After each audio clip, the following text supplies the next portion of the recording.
पदार्थों की अपेक्षा पानी के कुछ असंगत व्यवहार होते हैं। क्यों? सामान्य रूप से पदार्थों का तापमान कम करने पर उसका घनत्व बढ़ता है और आयतन कम होता है, परंतु पानी इसका अपवाद है। सामान्य तापमान पर पानी ठंडा होने पर उसका घनत्व सामान्य द्रवों की तरह ही बढ़ता है, लेकिन पानी का तापमान 4 डिग्री से कम होने पर उसका घनत्व कम हो जाता है, अर्थात 4 डिग्री तापमान पर पानी का घनत्व सर्वाधिक होता है और 4 डिग्री से पानी का तापमान कम करने पर उसका घनत्व कम होता है और आयतन बढ़ता है। क्या कारण है ऐसा होने का? इसका कारण है क्योंकि पानी का अणु 2 हाइड्रोजन परमाणु तथा 1 ऑक्सीजन परमाणु से बनता है, लेकिन 4 डिग्री से नीचे हाइड्रोजन बॉन्ड एक दूसरे से अलग होकर फैल जाते हैं। आमतौर पर ये अणु षट्भुज या हेक्सागन के हाइड्रोजन बॉन्ड फॉर्म करते हैं, पर 4 डिग्री के नीचे ये फैलकर घन क्षेत्र या क्यूब के हाइड्रोजन बॉन्ड बन जाते हैं, अतः पानी का आयतन बढ़ जाता है। और हम देखते हैं कि ठंडे प्रदेशों में बड़ी बड़ी झील की नदियां जम जाती हैं, लेकिन उसके नीचे तभी भी प्राणी, उसके नीचे के प्राणी जीवित रहते हैं। इसका क्या कारण है? यही कारण है क्योंकि वहाँ नीचे उनको उनके अनुकूल वातावरण मिलता है और वो जीवित रहते हैं, जबकि ऊपर बर्फ पूरी तरह से जमी रहती है। बर्फ इंसुलेशन फॉर्म करती है नीचे के पानी के लिए, जिससे सजीव जीवित रहते हैं। एक बड़े बर्तन में पानी लें, उसमें एक आलू डालकर देखेंगे, आलू डूब जाएगा, परंतु पानी व नमक के घोल में यदि आलू डालेंगे तो वह हमें तैरता दिखेगा। पानी में नमक घुलने के कारण उसके घनत्व में वृद्धि होती है और इसी वृद्धि के कारण पानी में आलू तैरने लगता है। विलय यानी जो पदार्थ घुलता है, नमक, और विलायक जिसमें पदार्थ घुलता है अर्थात पानी, और विलयन अर्थात पानी और नमक दोनों का मिश्रण। अपने उत्तम गुणधर्मों के कारण पानी के अनेक उपयोग हैं, जैसे प्रवाहनीयता के कारण इसका जल यातायात और विद्युत निर्माण में इसका उपयोग किया जाता है। उसी तरह उत्तम शीतक होने के कारण इसका उपयोग गाड़ियों के रेडिएटर्स के तापमान नियंत्रण में किया जाता है। उसी तरह यह उत्तम विलायक होने के कारण इसका उपयोग कल कारखानों, प्रयोगशालाओं, भोज्य पदार्थों और पाचक क्रियाओं के लिए तथा उत्सर्जन क्रियाओं के लिए किया जाता है। उसी तरह बहुत अनेक उपयोग हैं पानी के, जैसे कि नहाना, कपड़े धोना, बर्तन मांजना आदि अनेक उपयोग पानी के हैं। जल ही जीवन है ऐसा कहा जाता है। इससे हम समझते हैं कि जल का हमारे जीवन में कितना उपयोग होता है।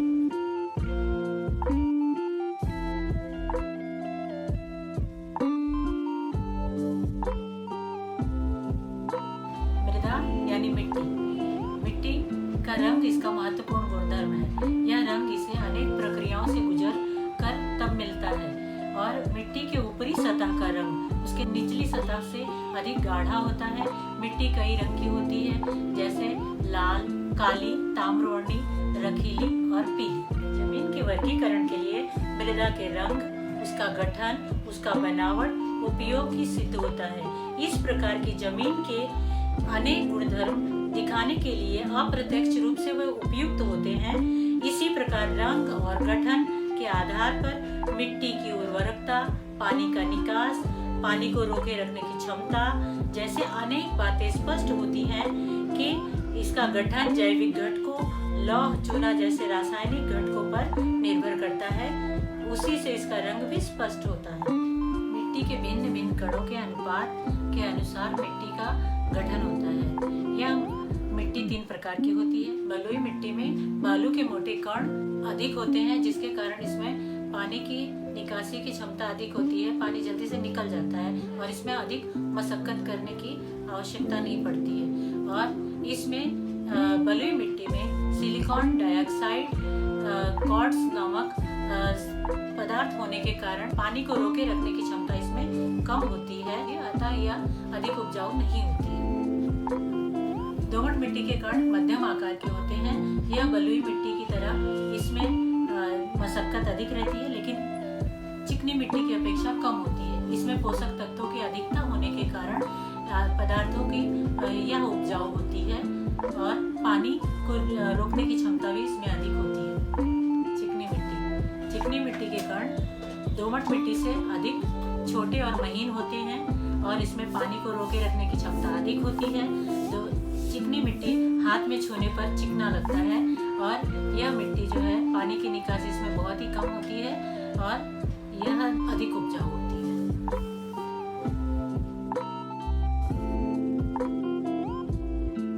मृदा की रचना पर जमीन की उर्वरकता निर्भर करती है। जितनी अच्छी मृदा होगी वनस्पतियों को ऑक्सीजन मिलेगा अच्छा और पानी की निकासी कम होगी और वनस्पतियां अच्छे से फल फूल तैयार करेंगी और जड़ों की योग्य वृद्धि होती है। मिट्टी के अनेक कार्य होते हैं। पहला वनस्पति संवर्धन, जिससे वनस्पतियों का विकास होता है, इसमें बोई गई वनस्पतियां की वृद्धि होती है। दूसरा होता है जल संधारण क्षमता। मिट्टी में जल संधारण क्षमता इतनी अच्छी होती है जिसके कारण कुएं, तालाब आदि में हम वर्ष भर 12 महीने तक का पानी संवर्धन करके संचित करके रखते हैं और 12 महीने इसका हम उपयोग करते रहते हैं। और तीसरा है कि मिट्टी की आकारिता।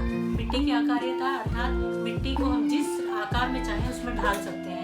यह एक मिट्टी की सबसे बड़ी खूबी होती है, जिसके कारण हम जैसे दिए बना सकते हैं, छोटा सा दिया भी बना सकते हैं, मिट्टी से घड़ा भी बना सकते हैं। हम इसको मनचाहा आकार दे सकते हैं। ये है मिट्टी की आकारिता। मिट्टी के अनेक प्रकारों के बारे में हम जानेंगे। चीनी मिट्टी, यह श्वेत रंग की होती है। इस मिट्टी से प्लेटें, प्यालियाँ, स्नानघर की टाइल्सें, बरनी आदि बनाई जाती है। दूसरी है खड़िया मिट्टी, यह भूरे रंग की होती है।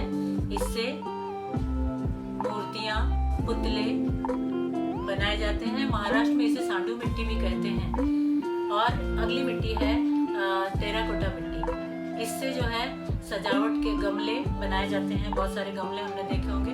गमले और सजावट की अनेक वस्तुएं बनाई जाती हैं। और है मुल्तानी मिट्टी, इसे सौंदर्य प्रसाधन में हम उपयोग में लाते हैं। मिट्टी का परीक्षण करने से जमीन के घटकों की मात्रा समझ में आती है। मिट्टी का रंग, बनावट तथा समाविष्ट कार्बनिक पदार्थों की जांच परीक्षण होती है।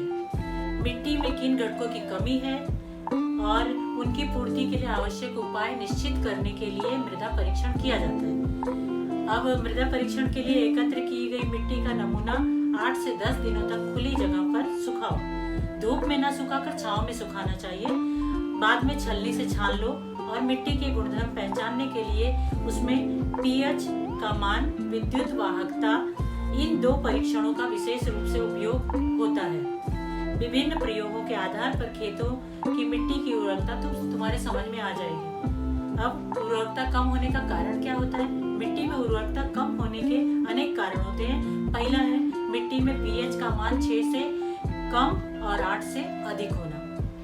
दूसरा, कार्बनिक पदार्थों का कम मात्रा में उपयोग करना।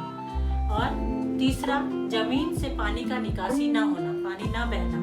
और चौथा है हमेशा एक ही फसल लगातार उस मिट्टी में उगाते रहना। और पांचवा है लवण युक्त पानी का निरंतर उपयोग करना।